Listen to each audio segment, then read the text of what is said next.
Bonjour et bienvenue dans cette nouvelle vidéo. Nous voici arrivés à l'épisode 10, et donc le dernier de notre voyage 2025. Après quelques images de notre passage express au Danemark, on se retrouve juste après pour faire un bilan de ce voyage. À tout à l'heure. Bienvenue au Danemark et de ces belles plages de sable. Aujourd'hui il y a du vent, mais il y a du soleil.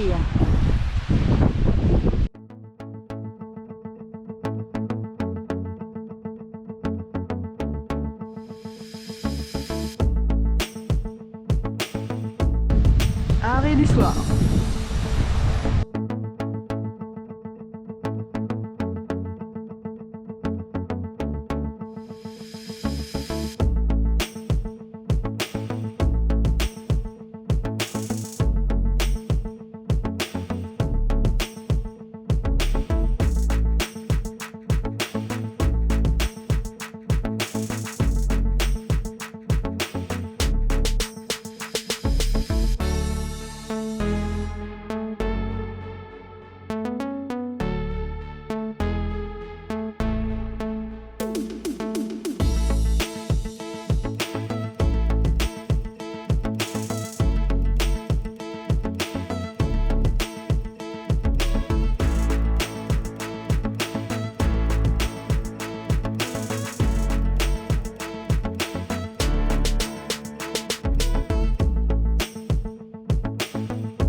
Termine notre voyage 2025 ici au Danemark sur la plage de l'île de Romø où on peut venir s'installer la journée avec le camion.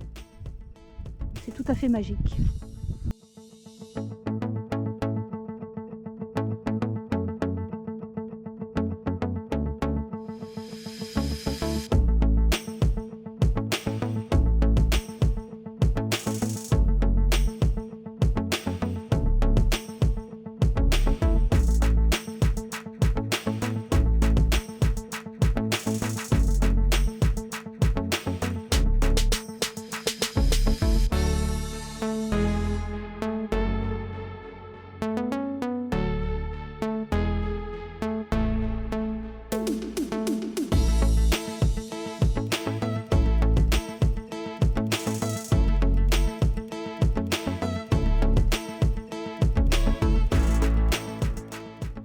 On quitte la grande plage de sable de l'île de Romø.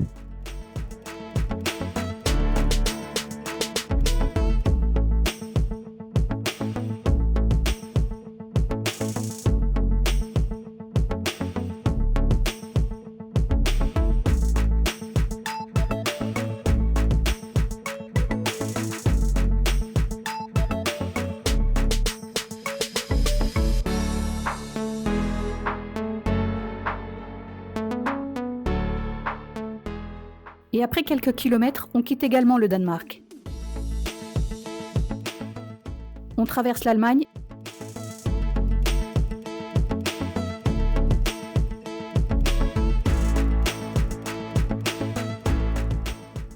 et on rejoint la France assez rapidement.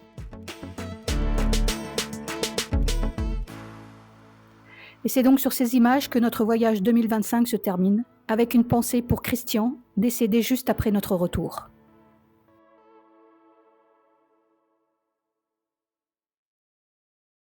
Nous sommes partis de mars à mai, soit 75 jours, et donc 48 effectifs en Scandinavie. Voilà le trajet qu'on avait prévu sur papier. Et voilà effectivement le trajet que nous avons fait. 12 300 km. Nous sommes clairement partis trop tôt, même si tout au début, en arrivant en Suède, le temps était plutôt clément. Et en regardant les prévisions sur le point le plus haut que l'on aurait dû faire, il faisait mi-mars, -5. Premier pays visité, la Suède. C'est un beau pays où l'accès à la nature reste libre. Ce pays dispose de beaux bivouacs. En revanche, les routes sont assez monotones elles ne bénéficient pas de panorama puisqu'elles sont la plupart du temps bordées d'arbres immenses.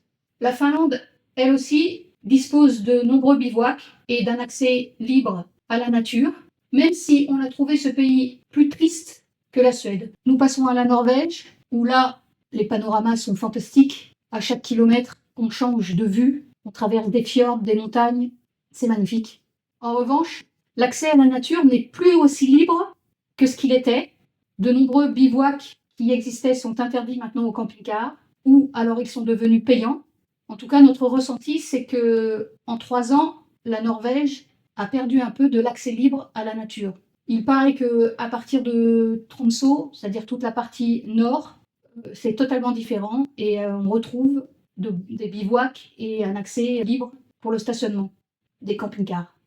Et enfin, le Danemark. Le Danemark est un beau pays également, mais comme pour nous, quand on arrive de Norvège, on a eu un sentiment de petit pays, plat, monotone, et pourtant il est très beau. Et là aussi, l'accès au stationnement du camping-car est réglementé, mais on trouve assez facilement des endroits libres pour stationner. Pour ce qui est de nos aménagements, on avait fait le choix de ne pas prendre les vélos, et pour nous, ça reste un bon choix.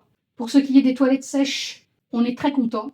Comme nous étions hors saison, évidemment, avec le gel, la plupart des robinets d'eau et des stations de vidange étaient fermées. Donc les toilettes sèches, pour nous, c'était l'idéal. Les alarmes ne nous ont jamais servi, puisque dans ces pays-là, nous ne nous sommes jamais sentis en insécurité. C'est la fin de ce bilan de notre voyage. Il est très sommaire, mais pour celles et ceux qui voudraient avoir des renseignements sur la vie quotidienne en camping-car, notamment l'alimentation, la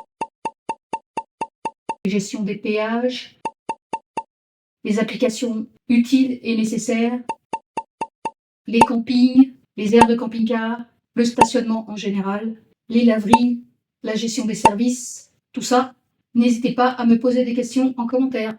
En tout cas, on vous remercie de nous avoir suivis pendant ce voyage et on vous dit à bientôt!